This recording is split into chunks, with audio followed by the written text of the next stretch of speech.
Dear students, hello everybody. Welcome to all of you in our today's lecture. And now in this lecture we will study about our topic is that reversing string with its algorithm. In a previous lecture we already studied it about the concat string and copy string. And now in this lecture we will discuss about reversing string. And this reversing string with its algorithm steps. So હવે આપણે આ લેક્ચરમાં સ્ટ્રિંગને reverse કરવાની છે. For example કે કોઈ આપણી પાસે એક સ્ટ્રિંગ છે. For example I have this type of string DIPIKA.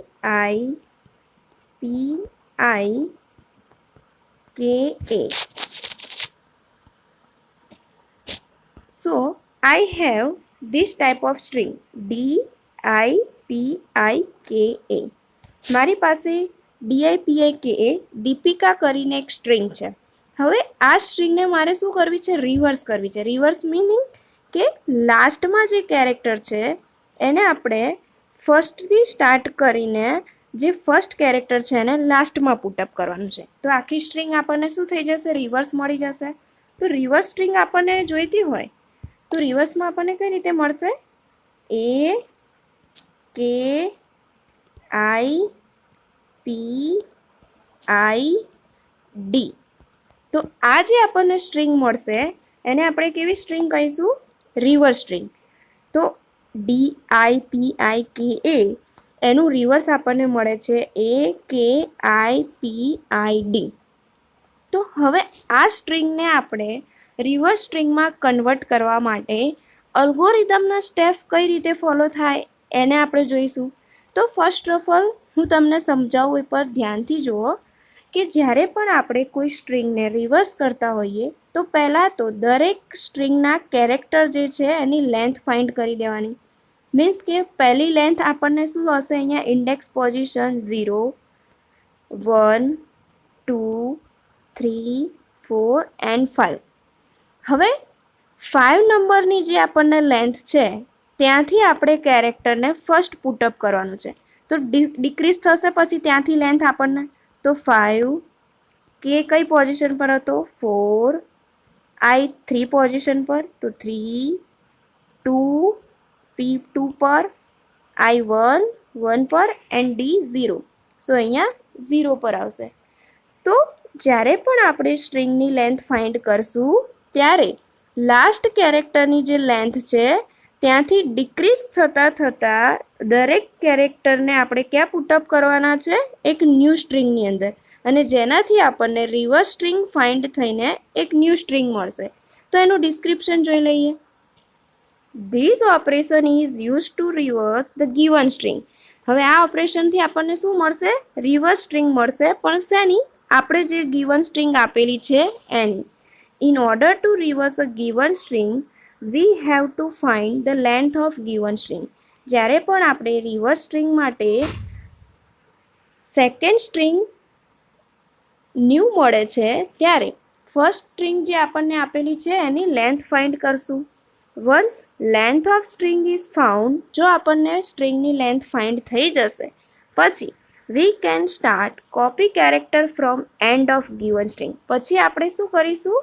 દરેક કેરેક્ટરને કોપી કરવાના બટ એન્ડ ઓફ સ્ટ્રિંગમાંથી. જો એટલે હું આ સ્ટ્રિંગ જે છે એના એન્ડમાંથી કેરેક્ટરને કોપી કરીશ અને ન્યૂ સ્ટ્રિંગની અંદર પુટઅપ કરીશ. From end given of string into new string to produce the reverse to given string. એટલે આપણને એક નવી સ્ટ્રિંગ ફાઇન્ડ થઈ જશે જે આપણને શું થઈ જશે? રિવર્સ કરેલી સ્ટ્રિંગ. તો એના આપણે અલ્ગોરિધમના સ્ટેપ જોઈએ. ફર્સ્ટ ઓફ ઓલ જે આપણી S1 કરીને પહેલી સ્ટ્રિંગ છે એની STR લેન્થ મતલબ સ્ટ્રિંગ લેન્થ ફાઇન્ડ કરો એટલે આપણને લેન્થ 1 મળશે. વન્સ અગેન ફરીથી રિપીટ કરું છું. પહેલી જે આપણે સ્ટ્રિંગ લીધી છે અહીં DIPIKA, આને આપણે S1 ગેસ કરી લઈએ. તો S1ની આપણે શું ફાઇન્ડ કરવાની છે? STR length. તો આ આપણી શું મળશે? આપણને પહેલી length 1. So STR length of S1 is equals to length 1. હવે એને આપણે ડિક્રીઝ કરતાં કરતાં સેકન્ડ લેન્થની અંદર પુટઅપ કરવાની છે. તો જો લેન્થ 1 - 1 ડિક્રીઝ થશે શેની? પહેલી સ્ટ્રિંગની લેન્થ, એટલે length 1 is equal to length 1 - 1, જેને આપણે 0 પોઝિશન પર સેકન્ડ લેન્થમાં મૂકીશું. જો એટલે આપણે અહીં જે એ લીધો છે એને 0 પોઝિશન પર સેકન્ડ લેન્થમાં મૂક્યું છે, એટલે આપણે અહીં શું લખીશું? Length 2 is equals to 0. So second step length 2 is equals to 0. અને આવું ક્યાં સુધી કરવાનું છે? જ્યાં સુધી આપણને length 1 greater than equal to 0, જ્યાં સુધી એલાઉ ના થઈ જાય, પ્રોવાઈડ ન થાય ત્યાં સુધી કરવાનું છે. એટલે આપણને S1 of length is equals two S2 of length find થઈ જશે. એટલે લેન્થ 2માં એક ઇન્ક્રીમેન્ટ થશે અને લેન્થ 1માંથી એક ડિક્રીમેન્ટ થશે. કઈ રીતે? તો જુઓ, અહીંથી ડિક્રીમેન્ટ થશે લેન્થ 1 લાસ્ટ પોઝિશનમાંથી અને અહીંથી ઇન્ક્રીમેન્ટ થશે દરેક character. So we can write length 2 is equals two length 2 + 1 and length 1 is equals two length 1 - 1. અને ફાઇનલી આપણને સેકન્ડ લેન્થમાં જે રિવર્સ સ્ટ્રિંગ મળશે એ આપણે ક્યાં સુધી જવાનું છે? જ્યાં સુધી સ્ટ્રિંગ આપણને ટર્મિનેટ સ્પેશિયલ કેરેક્ટર 0 સાથે પ્રોવાઈડ ન થાય ત્યાં સુધી. ઇટ મીન્સ ત્યાં આપણને લાસ્ટમાં પછી શું થઈ જાય છે? સ્ટ્રિંગ નલ થઈ જાય છે. તો ફરીથી તમને ખબર ના પડે તો પ્લીઝ વિડીયોને રિવાઇઝ કરીને જુઓ તો વધારે આઈડિયા આવી જશે. ડેટા સ્ટ્રક્ચરમાં અલ્ગોરિધમ પર વધારે ફોકસ આપવાનું છે. This is the most IMP topic of our chapter number 2. સ્ટ્રિંગના દરેક અલ્ગોરિધમ હું જેટલા પણ સ્ટડી કરાવું એટલા તમારે ધ્યાનથી સ્ટડી કરી લેવાના છે. એની બહારનું એક પણ અલ્ગોરિધમ એક્ઝામમાં નહીં પૂછાય અને વધારાના અલ્ગોરિધમ આપણે કરવાના જ નથી. એટલા માટે જ જેટલા અલ્ગોરિધમ હું કરાવડાવું છું એટલા જ અલ્ગોરિધમ કરો. અને હું જે તમને અલ્ગોરિધમના સ્ટેપ આપું છું એકદમ ઇઝી છે. બાકી તમે જો કોઈ બુકમાં જોવા જશો, અધરવાઇઝ કોઈ નેટ પર સર્ચ કરશો તો ખૂબ જ લેન્ધી તમને જોવા મળશે. એના કરતાં બેટર છે કે હું જેટલા પણ તમને અલ્ગોરિધમ કરાવડાવું છું વ્યવસ્થિત ધ્યાનથી જોશો તો અન્ડરસ્ટેન્ડ થઈ જશે. ગોખવાની જરૂર નહીં પડે. ના ખબર પડે તો રિવાઇઝ કરીને જુઓ. અધરવાઇઝ ગૂગલ ક્લાસરૂમ પર પણ તમે કમેન્ટ કરી શકો છો. હવે નેક્સ્ટ જોઈએ કમ્પેરિંગ સ્ટ્રિંગ વિથ અલ્ગોરિધમ. હવે આપણી જોડે ઓલરેડી 2 સ્ટ્રિંગ હશે, એને કમ્પેર કરવાની છે એટલે કે સરખાવવાની છે. જો બંને સ્ટ્રિંગ સરખી હોય તો આપણને આઉટપુટમાં મળશે સક્સેસફુલ. જો બંને સ્ટ્રિંગ સરખી નહીં હોય તો આઉટપુટમાં મળશે અનસક્સેસફુલ. ફોર એક્ઝામ્પલ, હવે હું 2 સ્ટ્રિંગ લઉં છું. પહેલી સ્ટ્રિંગ લઈએ ટેસ્ટ એન્ડ સેકન્ડ લઈએ ટેસ્ટ. એટલે બંને જુઓ, બંને સ્ટ્રિંગ સરખી થઈ કહેવાશે. પહેલી સ્ટ્રિંગમાં પણ ટેસ્ટ છે, સેકન્ડ સ્ટ્રિંગમાં પણ ટેસ્ટ છે. હવે આ મેં સરખી લીધી છે, બટ અહીં એક સ્ટ્રિંગ અલગ પણ હોઈ શકે. તો જો કમ્પેર કરતા હોઈએ આપણે સ્ટ્રિંગનું તો ફર્સ્ટ ઓફ ઓલ શું જોવાનું કે ફર્સ્ટ સ્ટ્રિંગ છે એના દરેક કેરેક્ટરની લેન્થ ફાઇન્ડ કરો. સેકન્ડ સ્ટ્રિંગ છે એના પણ દરેક કેરેક્ટરની લેન્થ ફાઇન્ડ કરો.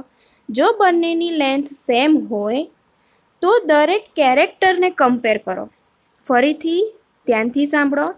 જો દરેક સ્ટ્રિંગ લેન્થ સરખી બતાવે એટલે કે પહેલી સ્ટ્રિંગની લેન્થ પણ 1 2 3 4 છે એન્ડ સેકન્ડ સ્ટ્રિંગની લેન્થ પણ 1 2 3 4 છે. જો બંનેની લેન્થ સરખી હોય તો દરેકના કેરેક્ટરને પછી કમ્પેર કરો.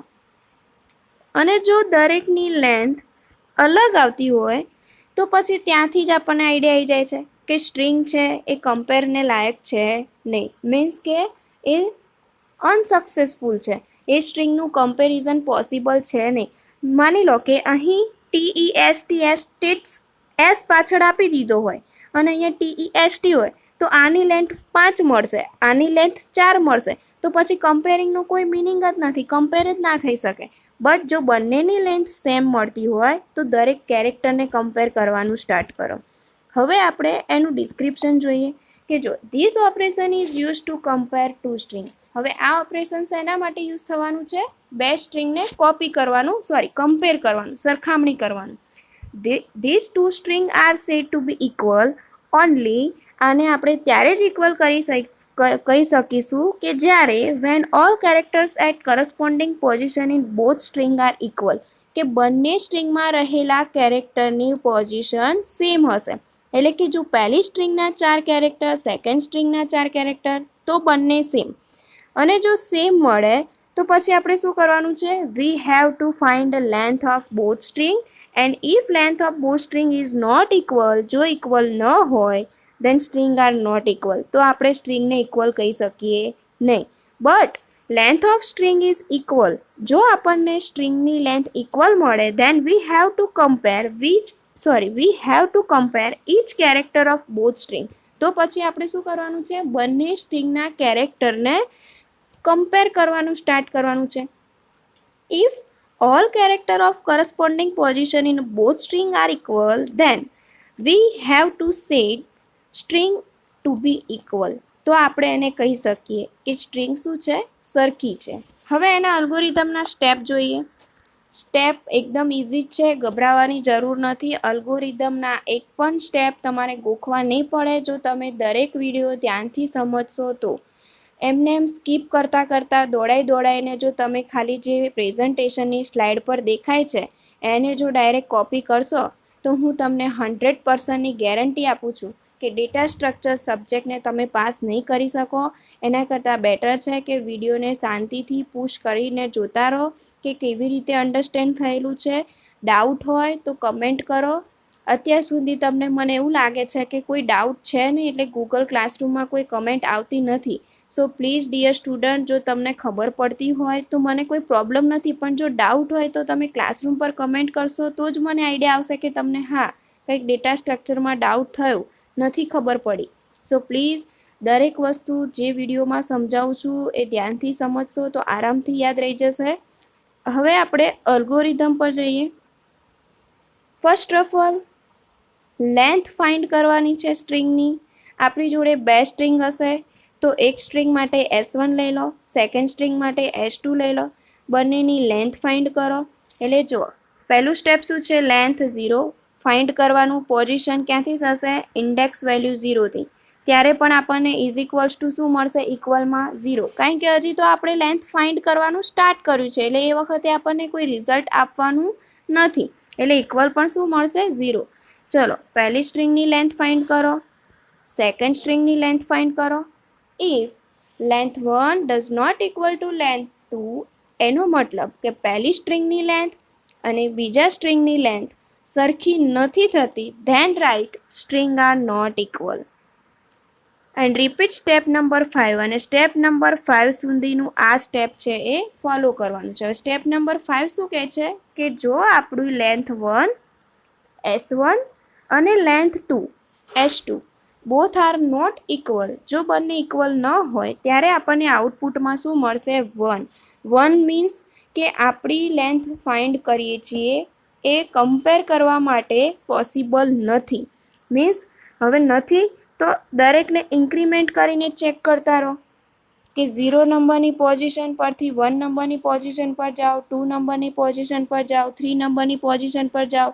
ટોટલી ફાઇન્ડ કરો અને પછી આઈડિયા લગાવો કે કાઉન્ટ કરીને કે હવે આપણી જે સ્ટ્રિંગ છે એ કમ્પેર થાય એમ છે નહીં. અને જો ફાઇન્ડ થઈ જાય છે લેન્થ, બંને સરખી મળી જાય છે તો ઇક્વલ ટુ 0, મતલબ કે આપણને રિઝલ્ટ મળી ગયું, કોઈ ઇસ્યુ છે જ નહીં. તો ઇઝ ઇક્વલ્સ ટુ 0 મીન્સ કે write string are equal, else string are not equal. ફરીથી લેન્થ ફાઇન્ડ કરવાની. લેન્થ ફાઇન્ડ કરવામાં પહેલાં જોવાનું કે જો કમ્પેર કરવામાં લેન્થની સ્ટ્રિંગ આપણને કમ્પ્લીટ મળે છે તો ઇક્વલ આપો, એટલે રિઝલ્ટ આપણને 0 મળે છે, ત્યાં કોઈ પ્રોબ્લેમ નથી થતી. જો પ્રોબ્લેમ થાય છે એટલે રિઝલ્ટ 1 મળે છે, મતલબ કે લેન્થ ફાઇન્ડ થઈ નથી, કમ્પ્લીટ કમ્પેર થઈ નથી, મીન્સ કે result are not equal, means string are not equal. And જો લેન્થ ફાઇન્ડ થઈ જાય છે it means string are equal. So length is equals to 0. Step number 1 as a at position equal is equals to 0. Second બંનેની length find કરો. Length 1 of string 1, length 2 of string 2. Third નંબરનું step જો બંને equal નથી થતું તો લખી દો right string are not equal. હવે આ કઈ રીતે રાઇટ આપણે કરી શકીએ? તો દરેક લેન્થમાં એક એક કેરેક્ટરને પ્લસ કરતાં કરતાં આપણે આગળ જઈશું તો જ લેન્થ કાઉન્ટ થશે. એટલા માટે આપણે લેન્થ +1 આપ્યું છે. નથી થતું તો રિઝલ્ટમાં 1 આપો. ફાઇન્ડ થઈ જાય છે, ઇક્વલ બતાવે છે તો રિઝલ્ટ 0 આપો અને ત્યારે રાઇટ કરો સ્ટ્રિંગ આર ઇક્વલ, અધરવાઇઝ એવું લખો સ્ટ્રિંગ આર નોટ ઇક્વલ. હવે આપણે જેટલા પણ ચેપ્ટરમાં અલ્ગોરિધમ સ્ટડી કરવાના છે તો હું તમને કહી દઈશ કે આમાં તમારે ઓનલી ફોકસ ઓન અલ્ગોરિધમ. આનું કોઈ પ્રેક્ટિકલ પરફોર્મ કરવાનું છે નહીં. અલ્ગોરિધમ જ અત્યારે યાદ કરવાનું છે. જેનો પણ પ્રેક્ટિકલ આવશે એનું હું તમને પ્રેક્ટિકલ પણ રાઇટ ડાઉન કરીને બતાવીશ કે હવે તમે આને પ્રેક્ટિકલ પરફોર્મ કરો. તો એનો તમારે પ્રેક્ટિકલ પણ યાદ રાખી લેવાનું અને અલ્ગોરિધમ પણ યાદ રાખી લેવાનું. પણ આ જે અત્યાર સુધી સ્ટડી કર્યા આના કોઈ જ પ્રેક્ટિકલ અત્યાર સુધી પૂછાયા પણ નથી અને પૂછાશે પણ નથી. અને એટલા માટે જ હું જેટલા પણ અલ્ગોરિધમ કરાવું છું તમારે એટલા પર જ ફોકસ રાખવાનો છે. એનાથી વધારે તમારે અલ્ગોરિધમ યાદ પણ નથી રાખવાના. તો આના પછીના લેક્ચરમાં નેક્સ્ટ ટોપિક છે આપણો એક પ્રેક્ટિકલનો, તો એ હવે આપણે કાલે જોઈશું. સો આજના લેક્ચરમાં તમારા અસાઇનમેન્ટ ક્વેશ્ચન થશે. First of all your assignment question is write down a reverse string with it's algorithm step and second write down a compare string with its algorithm step. So dear all students, તમને જો કંઈ doubt હોય, ખબર ના પડી હોય તો એક વખત ફરીથી વિડીયો રિવાઇઝ કરો. છતાં પણ ખબર ના પડે તો એકવાર ગૂગલ ક્લાસરૂમમાં કમેન્ટ આપો એન્ડ લિસન. હું જે તમારે પીપીટી સ્લાઇડની અંદર લખું છું પ્લસ જે બોલું છું એના પર જો ફોકસ રાખશો લખવા પર અને હું જે બોલું છું બંને પર, તો તમને અન્ડરસ્ટેન્ડ થઈ જ જશે. કોઈ ડાઉટ નહીં રહે અને છતાં પણ ડાઉટ રહે તો તમે ગૂગલ ક્લાસરૂમ પર કમેન્ટ કરી શકો છો. Okay, thank you.